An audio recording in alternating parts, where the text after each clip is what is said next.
Saint Ursula. Ursula ஆங்கிலேய அரச குடும்பத்தை சேர்ந்தவங்க. தன்னோட சின்ன வயசுலே துறவிகளுக்கான வார்த்தைப்பாடுகளை எடுத்தாங்க. ஆனா ஊர்சுலாவோட தந்தை ஊர்சுலாவுக்கு திருமணம் செஞ்சு வைக்க முடிவு செஞ்சாரு. ஆனா ஊர்சுலாவோட இதயம் கடவுளையே நாடி இருந்தது. ஒரு தடவை ஊர்சுலா கப்பல்ல பயணம் செய்றாங்க. திடீர்னு புயல் காற்று அடிக்க ஆரம்பிக்குது.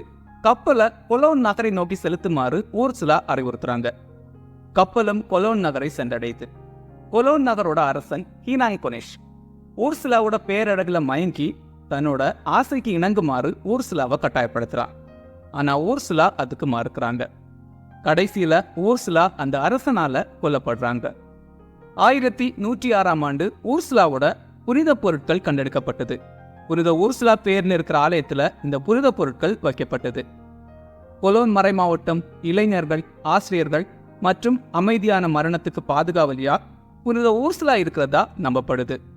புனித ஊர்சுலாவோட ஃபீஸ்ட் டே அக்டோபர் 21 செலிப்ரேட் பண்ணப்படுது.